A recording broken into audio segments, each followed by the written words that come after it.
So you might be in a situation where you're wondering if iPhones actually slow down over time, meaning when you go through and start using your iPhone, do they actually end up getting slower and slower the more and more you use them?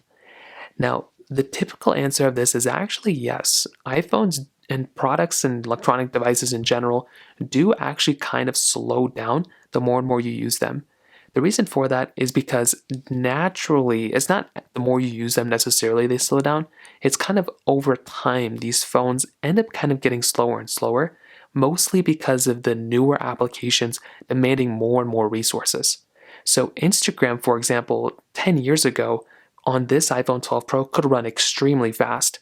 But the same application Instagram today may not run as fast, even though it's the same application and it's the same phone, because these applications now are requiring way more resources and they're just needing more power because the more phones are, the newest phones have a lot more power.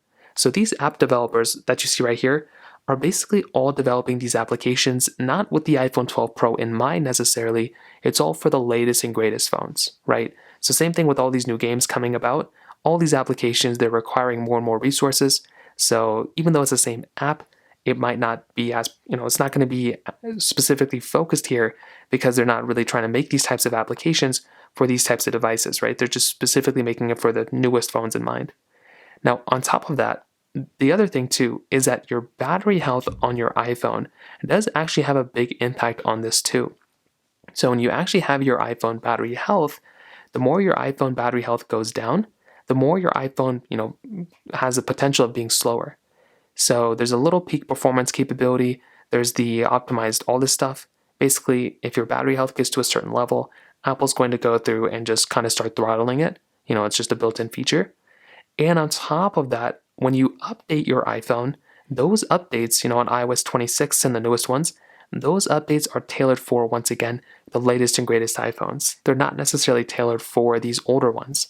So the newest iPhones can get faster over time, whereas on the older ones, they typically do get slower over time. Especially the more you use them, they'll just end up getting more bogged down and they'll just end up getting slower the more you use them. So from that side, that kind of covers it up there. If you have any other thoughts or questions, please let me know in the comment section below. Hit the like button, that'll mean so much, but definitely hit that subscribe button. More importantly than everything else, I love every single one of you guys. Hopefully I'll catch you guys in the next video. Peace out till then.